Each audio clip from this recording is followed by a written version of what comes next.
I'm Clara Mitchell, 31 years old, and I still remember the night my mother handed me a dinner bill that cost more than my rent.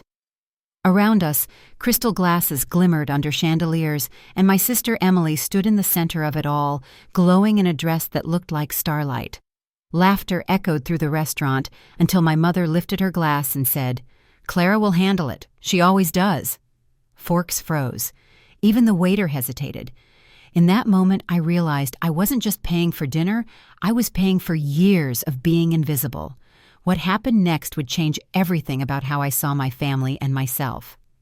Before I go any further, tell me where you're listening from in the comments, and hit that like and subscribe button if you've ever been the one expected to hold everything together while someone else got all the credit. I grew up in a house that could have been on the cover of a magazine, white fence, trimmed hedges, and family portraits that looked perfect from far away.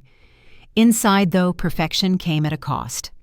My mother, Margaret, ran our home like a campaign for the Family of the Year award.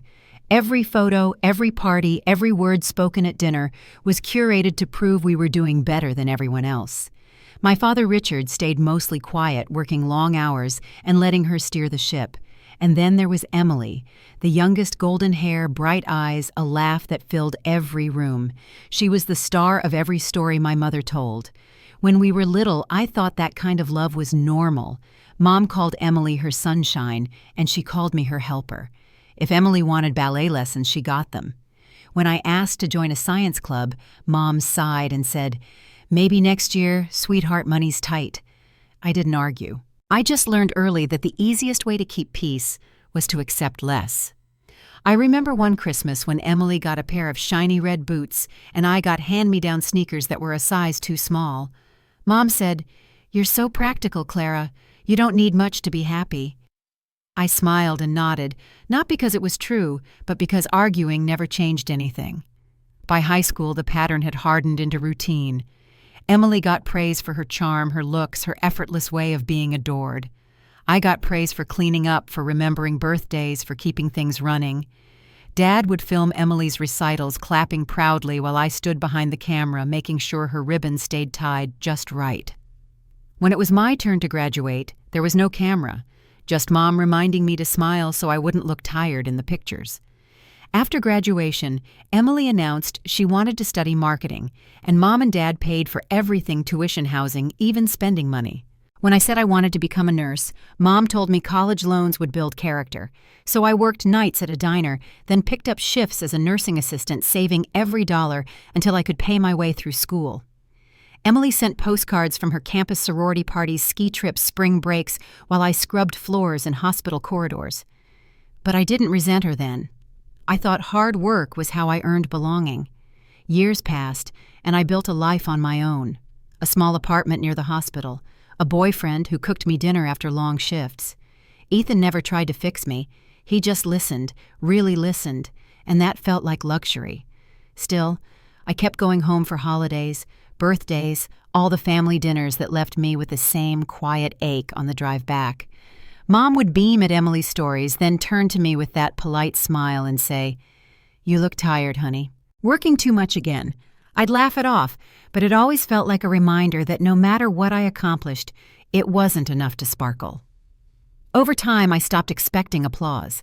When I sent Mom a picture of me in my scrubs, she replied with a single heart emoji if she replied at all. Then I'd scroll through her social media, seeing posts about Emily's latest achievements. "So proud of my girl chasing her dreams," the captions read. My name never showed up there. Still, I kept telling myself that being the reliable one was better than being the favorite. It meant I had control even if it came with silence. But silence has a way of becoming heavy. It starts as a small thing, the way your name doesn't get mentioned in a toast, or how the waiter automatically places the bill in front of you because that's how it's always been. By the time Emily's 30th birthday came around, I already knew my role. I'd show up, smile for pictures, pick up the check, and go home. What I didn't know was that this time, something inside me wouldn't let it slide. When the invitation arrived, embossed gold letters sealed with wax, I felt that familiar tightness in my chest. "Private room, black tie," it read. Below, in my mother's perfect handwriting, "Don't be late. It'll be a beautiful night for your sister." No. Please, no. Thank you. Just expectation written in cursive. Ethan glanced over my shoulder and said quietly, "Looks expensive." I forced a laugh, but my stomach turned. He was right. It always was. I didn't know it yet, but that dinner would be the night everything changed, the night I stopped mistaking duty for love. The night of Emily's birthday arrived colder than I expected. A thin layer of frost glazed the sidewalks, catching the streetlights like scattered glass. Ethan drove us downtown in silence, his hand resting loosely on the gear shift. The words landed exactly where she meant them to. Emily's dress shimmered silver, her hair perfectly curled. She kissed Mom on the cheek, hugged Dad, and then wrapped her arms around me. "You made it," she said brightly. Her perfume was sweet and heavy, the kind that lingered long after she pulled away. I smiled and told her she looked beautiful because she did, and because that was what I was expected to say. Ethan shook hands with my father and offered a polite nod to my mother, who responded with the same warm distance she always used with him. The dinner began with toasts. My mother stood first, lifting her glass of champagne, her voice carrying easily across the room. To Emily, she said, "Our shining star, our inspiration, and the daughter who makes us proud every single day." Laughter and applause filled the space. My father smiled faintly, his eyes soft, while Emily glowed under the attention. When the cake arrived, a tower of sugar roses and gold leaf, everyone clapped as Emily blew out the candles. My mother dabbed a tear from the corner of her eye, proud and theatrical. Then the waiter came back holding a black leather folder. He walked straight to me and placed it carefully beside my plate. "Here you go, ma'am," he said softly. I blinked. "I think there's been a mistake," I said, but the moment I looked up, I saw my mother's expression. Calm, satisfied. "Go on," she said, her tone light, almost affectionate. "You can take care of it, Clara. It's your sister's special night." The table went still. Even Emily's smile faltered. I opened the folder.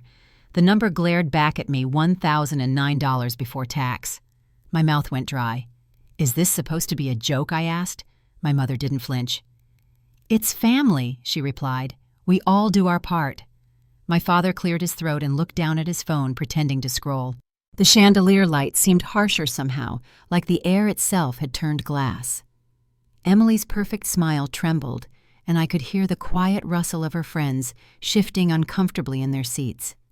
My aunt, sitting 2 chairs away, dropped her fork, and the sound echoed like punctuation. "Sit down," my mother whispered sharply. It was the same voice she used when I was a child who'd spoken out of turn, but I didn't sit. "This isn't about money," I said. "It's about math. Years of subtraction from me added to you, and the balance is overdue." Her jaw tightened. "You owe this family respect," she said. I felt a small, almost amused breath leave my chest. "Respect goes both ways," I answered quietly. "And tonight, mine comes with interest." The waiter hovered nearby, clearly unsure what to do. "Would you like separate checks, ma'am?" he asked. My mother waved him off with a sharp flick of her hand. "She'll pay. She always does." I reached into my purse, pulled out a few bills, and placed them neatly inside the folder. "That covers what I had," I said, sliding it toward her. Ethan stood his chair scraping against the marble floor. "We're leaving." My mother's voice rose sharp and trembling. "Ungrateful," she spat. "After everything we've done for you." I turned back just once, meeting her eyes without fear. "You didn't raise a daughter," I said evenly. "You raised an accountant for your pride." Gasps rippled through the table. Emily's lip quivered, her eyes glassy, not from guilt, but from embarrassment. The flashes from earlier had stopped. The cameras that once adored her now sat untouched beside half-eaten cake.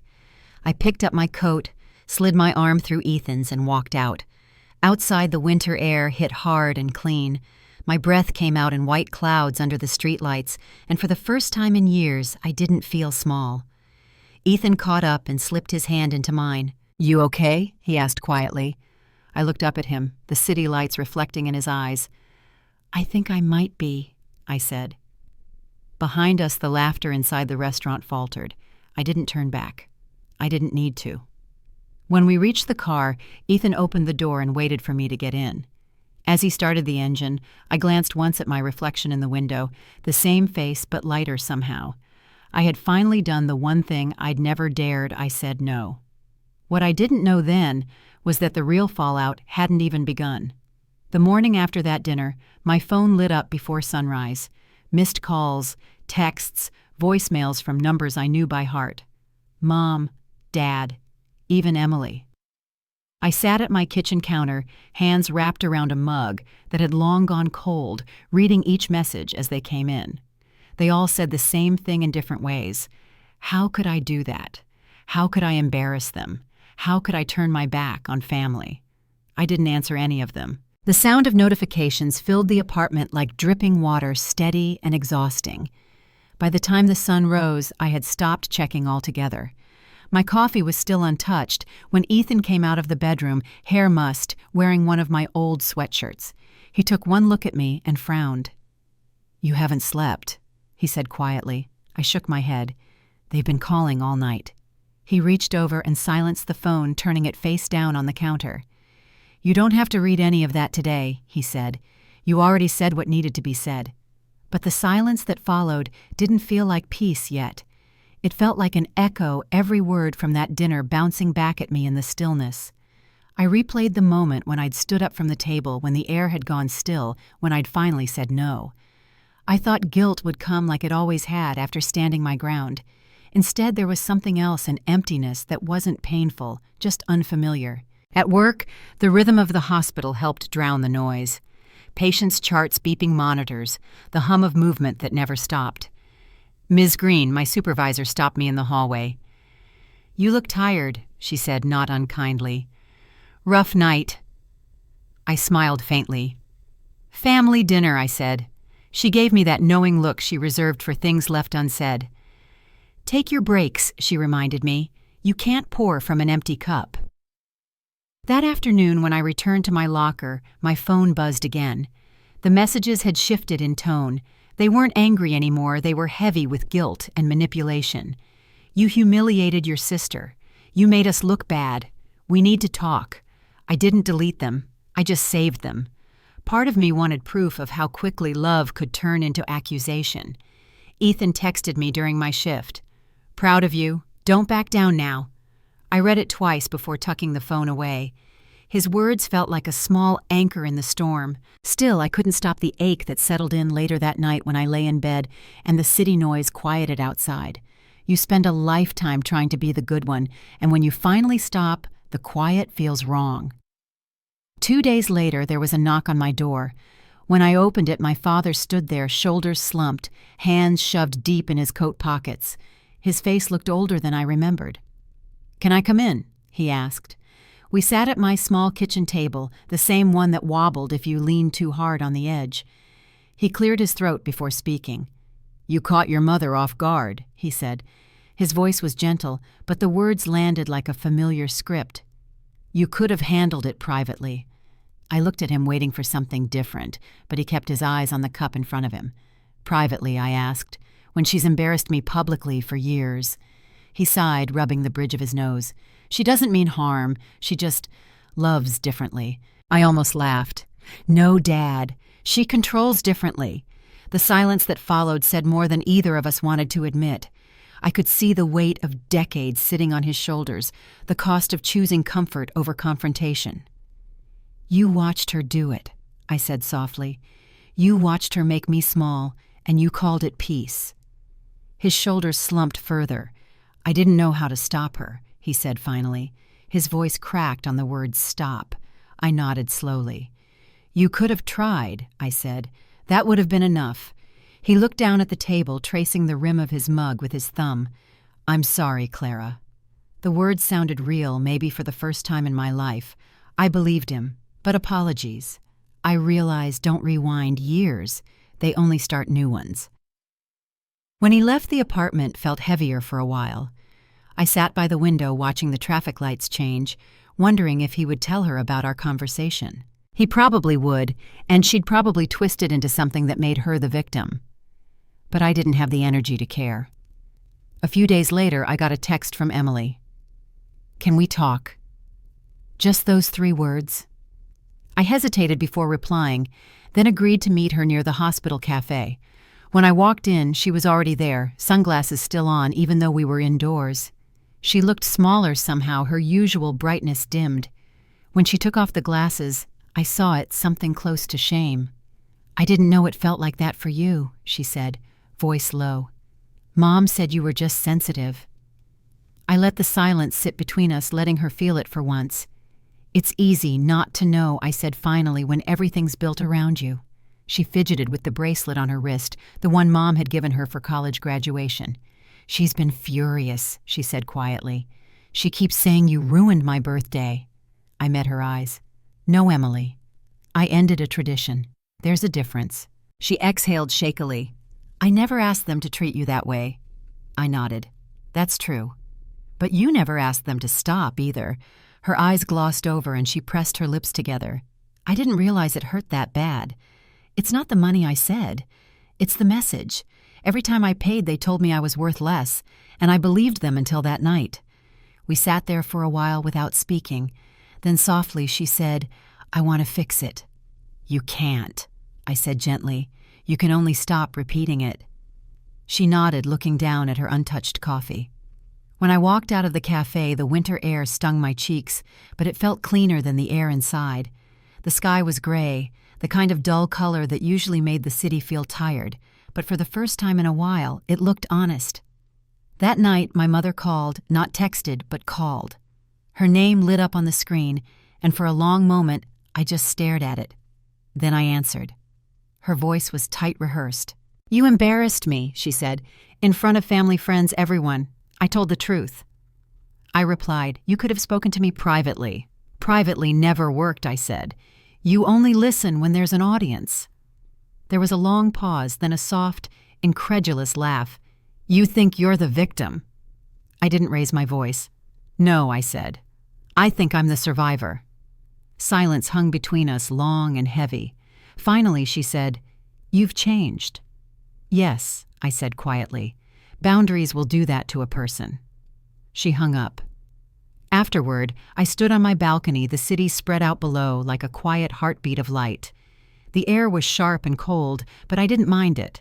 I could finally breathe without waiting for approval. Inside, Ethan was on the couch with a blanket and 2 cups of tea. "You look lighter," he said as I sat beside him. I smiled faintly. Maybe I finally am.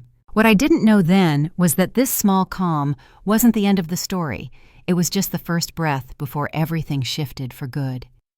The days after my mother's call passed in quiet repetition.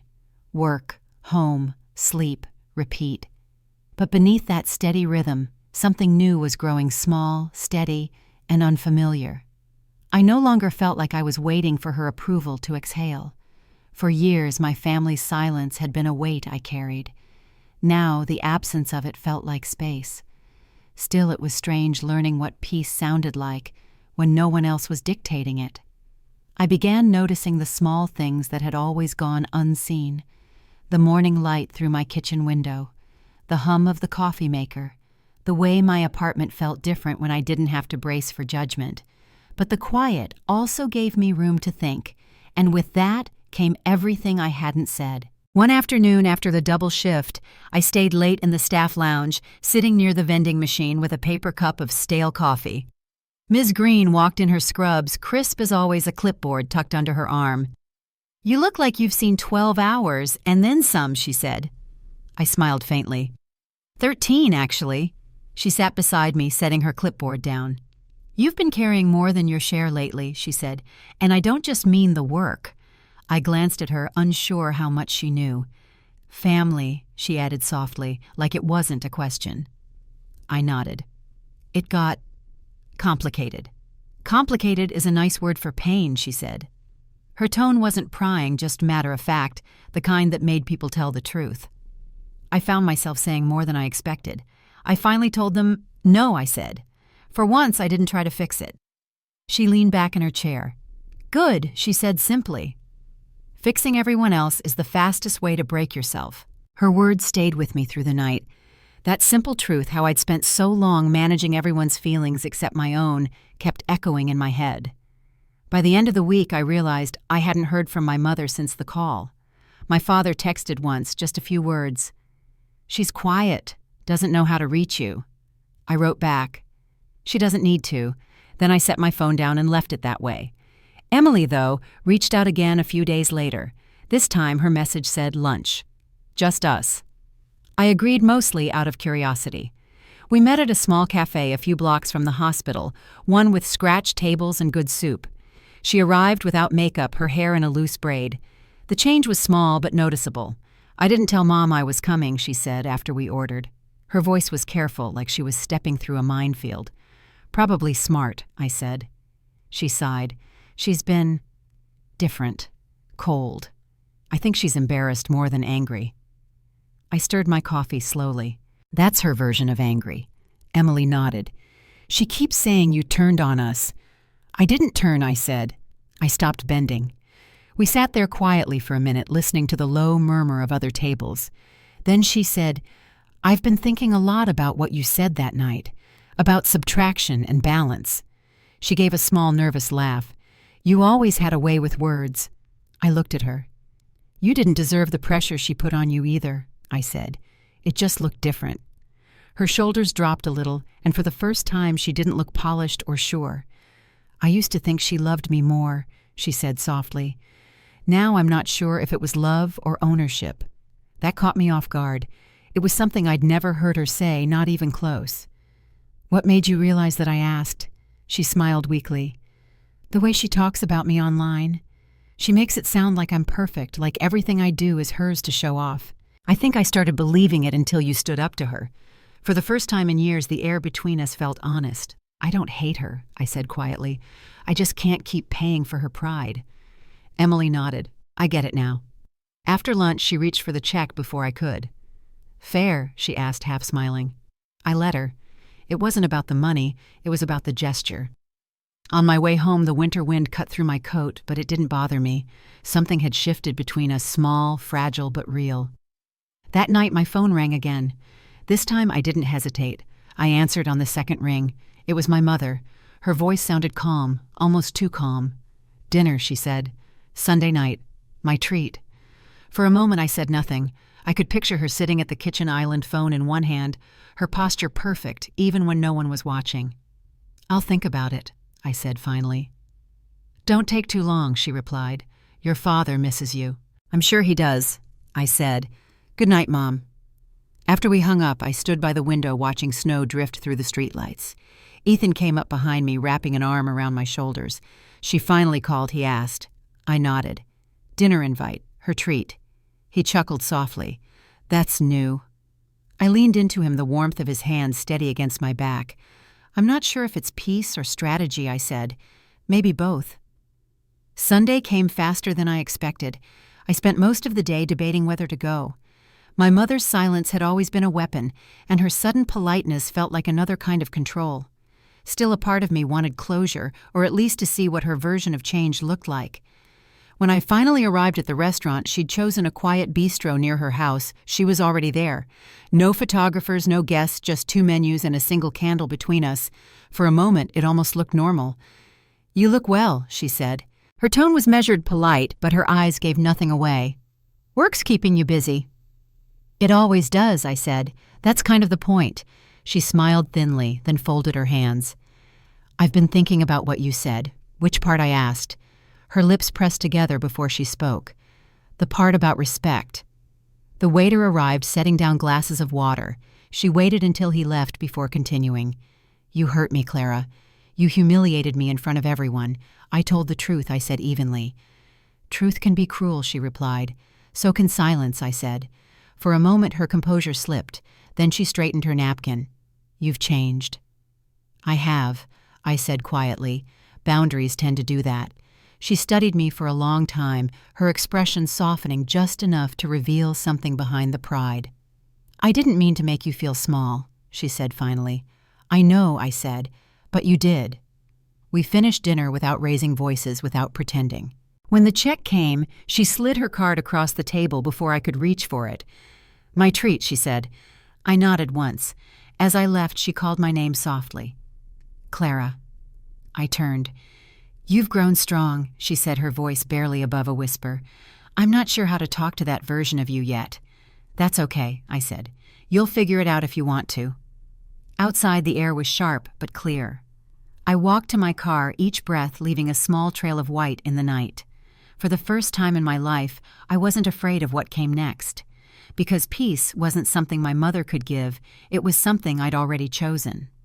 After that dinner with my mother, the silence that followed wasn't heavy like before. It was lighter, somehow more deliberate. For once, it didn't feel like punishment, it felt like distance I had chosen. I still worked my long shifts at the hospital, still came home to Ethan in our quiet evenings. But something in me had shifted. I didn't wake up waiting for the next call. I didn't check my phone out of habit anymore. The noise that used to fill my mind was gone, and in its place was something calmer, though I didn't know what to call it yet. Weeks passed like that, until one afternoon I found an envelope in my mailbox with my mother's handwriting on it. It wasn't sealed with gold foil or perfume like before, just plain white, simple, almost hesitant. Inside one line, "Dinner, if you're willing. My treat." I stood there in the hallway, reading it twice, maybe 3 times, before setting it on the counter. I didn't answer right away. Healing, I'd learned, didn't mean rushing back to what hurt you. It meant choosing when and how to show up again. Instead, I poured myself into work. I took extra shifts, covered for coworkers, volunteered for weekends. Ms. Green noticed, of course. "You're keeping yourself busy," she said one night as we sorted through patient charts. "That's not always the same thing as moving on." I smiled, half embarrassed. "I guess I'm better at caring for others than myself." She tapped her pen against the desk. "Then start small," she said. "Care for yourself the way you would for one of them." That night I did something I hadn't done in months. I turned off my phone, drew a bath, and let the world spin without me. For the first time, it didn't feel like I was falling behind. The following weekend, Emily texted again. "Lunch. My turn to pay." Her messages had become shorter, simpler, like she was trying to build something real instead of polished. We met at a small diner halfway between our apartments, the kind of place where the coffee came in chipped mugs, and the waitress called everyone sweetheart. She arrived in jeans and a sweatshirt, no makeup, no cameras. "I split the check this time," she said with a small grin sliding into the booth. I smiled. "You sure about that? They serve more than coffee here." She laughed softly. "I can handle it." There was no show this time, no performance. We talked about small things, her new job, my night shifts, the weather turning cold again. When the check came, she reached for it and handed me half. "Fair," she said simply. It was such a small moment, but it meant everything. That was the first time in our lives she'd treated me as an equal. After that, we saw each other more often. Quick lunches, coffee breaks, short phone calls that ended with real goodbyes instead of polite excuses. She was learning, and so was I. Slowly, the weight between us began to lift. One night, Ethan and I sat on the couch watching a movie when my father called. I hesitated before answering, then pressed the button and set it on speaker. "Hey, Dad," I said. "Your mom's been quiet," he said after a pause. "She doesn't know how to reach you anymore." "She doesn't need to," I said gently. "If she ever learns how to talk without hurting, I'll be here." He sighed. "She's proud of you, you know. She just doesn't say it." "Then she's still not proud," I said softly. "She's proud of the idea of me, not the real one."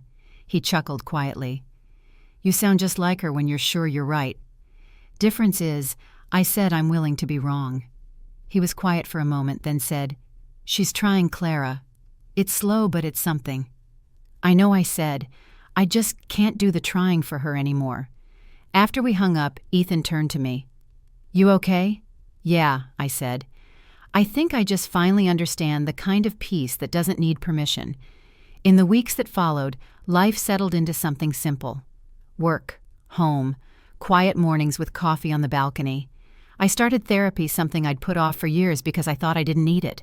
The first session felt strange, like unpacking a house I'd lived in too long. My therapist, a kind woman named Dr. Thai, Hayes in her 50s, asked, "What do you want now?" "Clara." I didn't answer right away. For so long, every decision I'd made was about someone else, what they needed, what would keep the peace. But sitting there in that calm, softly lit office, the answer finally came out. "Peace," I said. She smiled. "Then let's start there." So we did. Week by week, I learned to sit with silence without mistaking it for punishment. I learned that solitude wasn't the same as loneliness. I started cooking again, real meals, not takeout. I planted rosemary on the balcony, framed my nursing certificate, and let the apartment become a home instead of a place I slept between shifts. Every now and then my father called just to check in. He didn't say much, but the tone was different, gentler, more curious. "How are your patients?" he'd ask.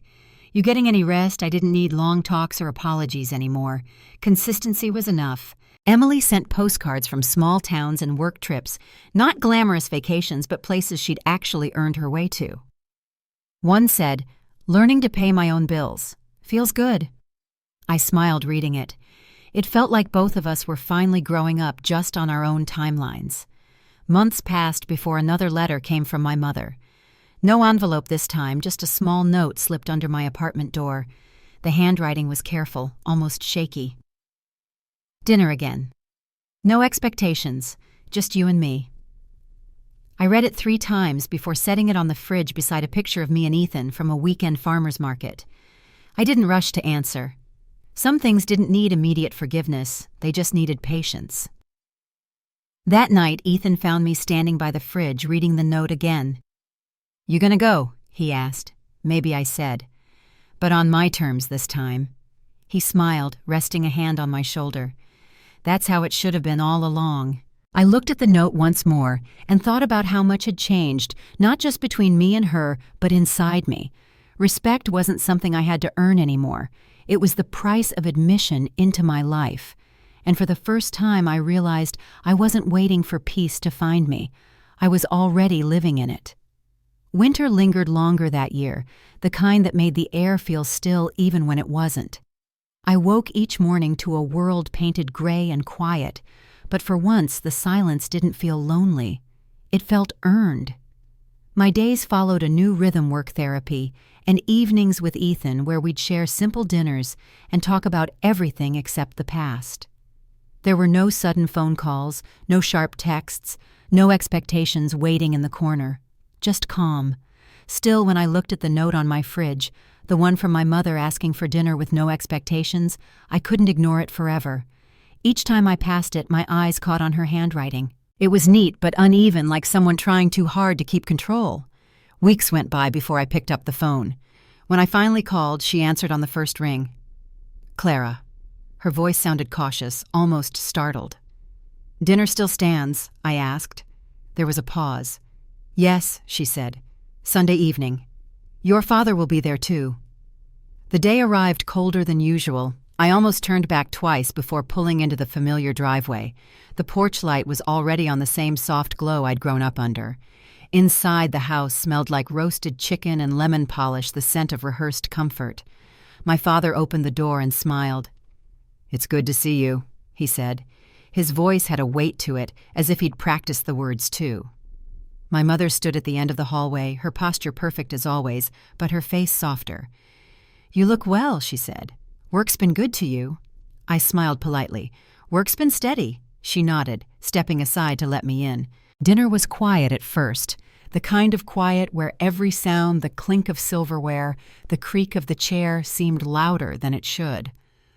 My father asked about the hospital, my patients, my hours. I answered carefully, the way you talk to someone you don't want to startle. Then my mother said, "I saw Emily last week. She seems happy." "She is," I said. "She's working hard." My mother hesitated before speaking again. "She told me you two have been spending time together." "We have." Her eyes lowered. "I'm glad," she said finally. "I worried that what happened might have divided you for good."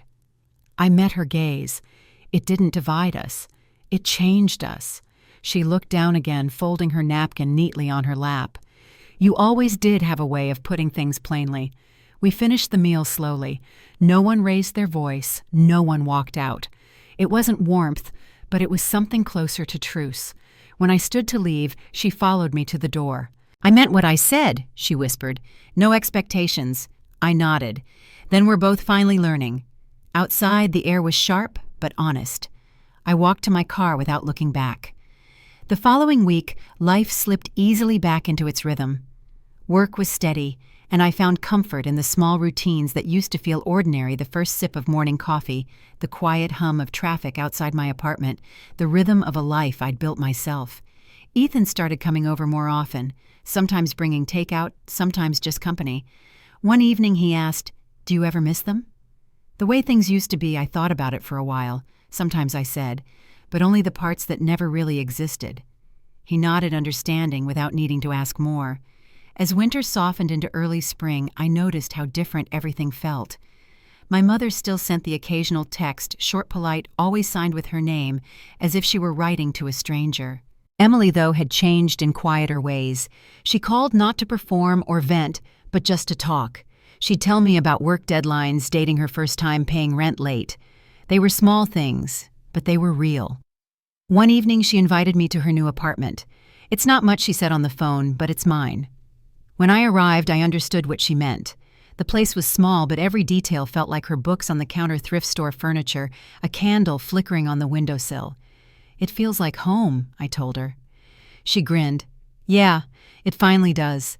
We sat on the floor eating pizza straight from the box, laughing about old family stories, the ones that didn't hurt to remember. At one point she said quietly, "I've been saving up to pay Mom back for some of the things she covered. I want to start clean." I looked at her proud in a way that didn't need words. "You don't owe her," I said softly. "I know," she replied, "but I owe myself the chance to stop depending on anyone else." When I left that night, the air outside was warmer, the kind that hinted at the season turning. For the first time in a long time, I felt like my family's story might finally be shifting towards something different, not perfect, but honest. A few weeks later, I got another text from my father. "She's been quiet again. You might want to call." I didn't answer right away. I waited until the next evening after work, when the city had gone still. When I called, she sounded tired. "I didn't expect you to call back," she said. "You asked for space," I reminded her. "I was giving it." She exhaled slowly. "I suppose I did." There was a pause, then she said, "Your father tells me you've been doing well. I'm proud of that." The words hung there between us, fragile but real. "Thank you," I said. It wasn't forgiveness, not yet, but it was a start. That night, as I sat on the balcony watching the city lights flicker, Ethan came outside, 2 mugs of tea in his hands. He handed me one, then leaned on the railing beside me. "You think she'll ever really change?" he asked. "Maybe," I said. "But even if she doesn't, I already have." He smiled, lifting his mug slightly. "To change, then." I clinked mine against his. "To peace," I said. Below us, the city buzzed softly, the sound of life continuing steady and unhurried. I didn't know what the next chapter with my family would look like, but for the first time, I wasn't afraid to find out. Spring came slowly that year, as if the world itself needed time to thaw. By the time the last of the snow melted from the sidewalks, my days had fallen into an easy pattern: work, therapy, evenings with Ethan, and weekends that didn't revolve around family. It was strange to realize how much room life had once given to other people's needs. Now that same space felt open and calm. Still, there were moments that reminded me how much had changed.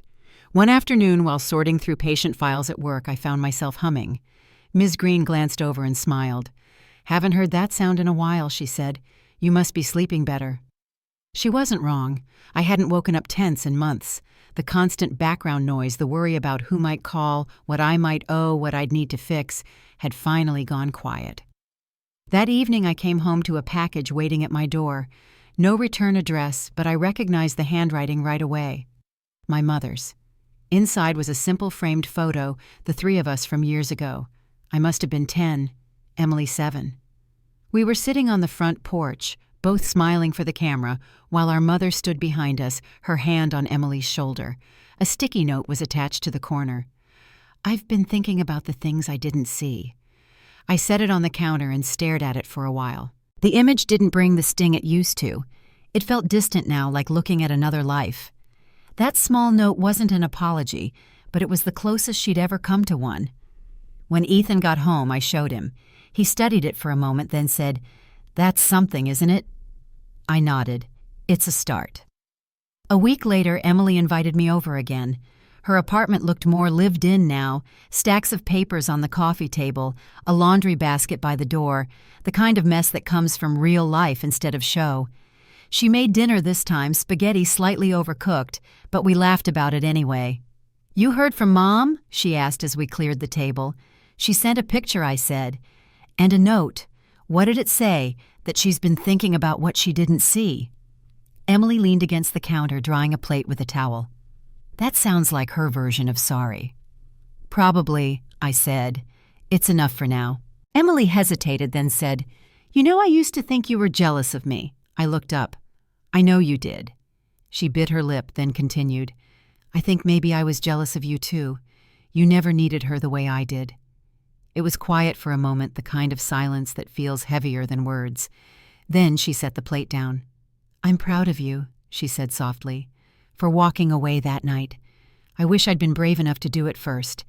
I didn't say anything right away.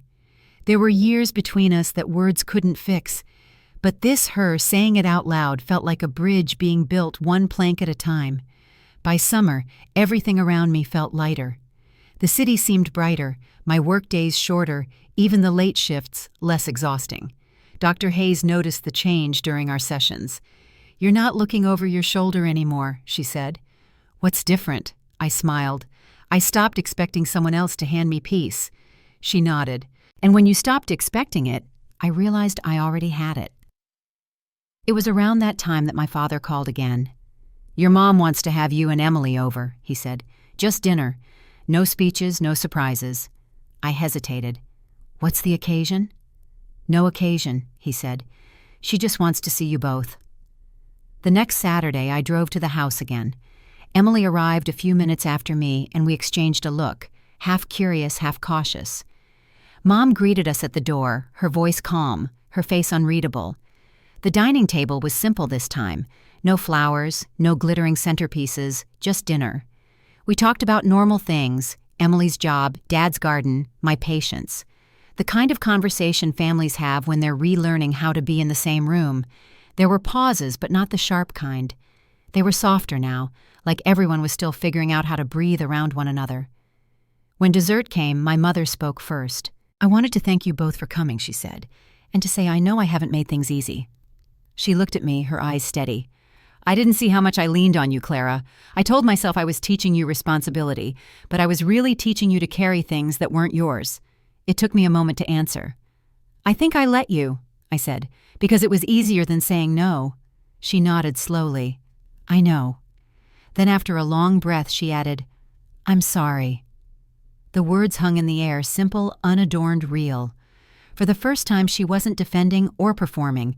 She was just human. Emily reached across the table and touched her arm. "You don't have to make it up all at once," she said. Mom smiled faintly. "Good thing, because I'm not sure I know how." We stayed longer than expected, lingering after the plates were cleared. When I finally stood to leave, she walked me to the door again.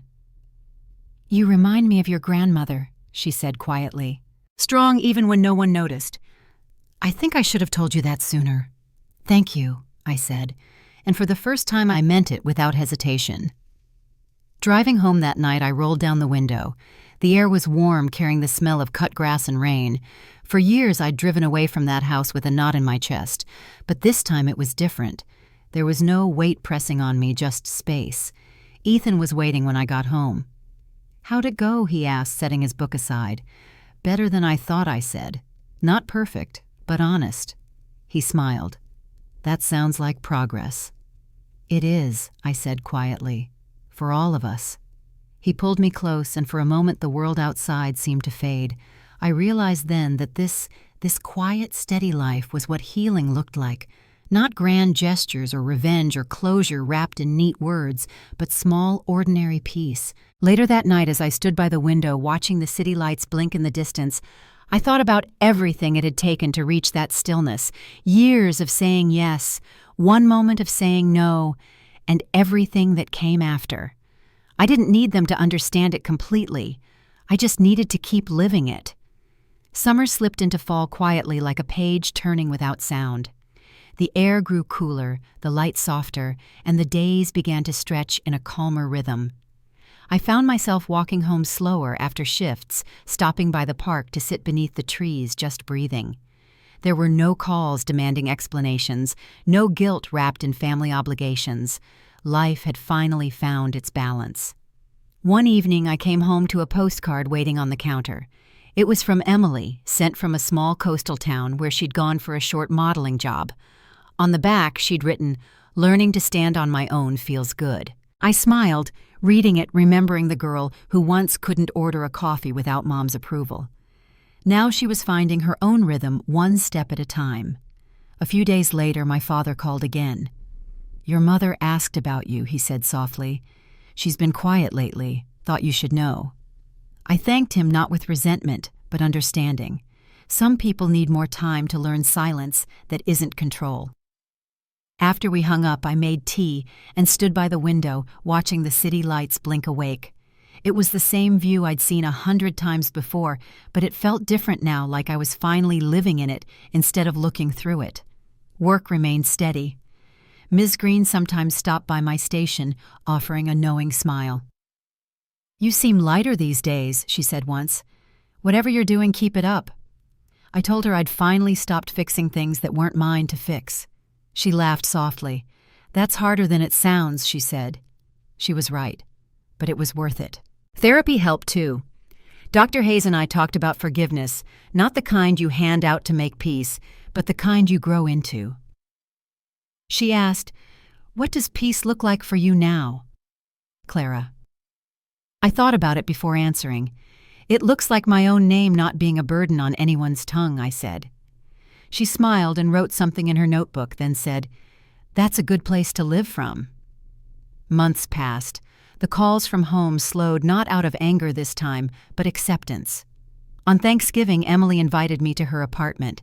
She'd cooked most of the meal herself, slightly burned rolls, under-seasoned potatoes, and a turkey she was far too proud of. "It's not perfect," she said, setting the platter down, "but it's honest." We ate at her tiny table, laughing between bites. Later that evening, she brought out a small box. "Mom sent this," she said quietly. Inside was a silver bracelet, simple and delicate, engraved with one word, respect. No note, no explanation, just that. For once, she didn't have to say more.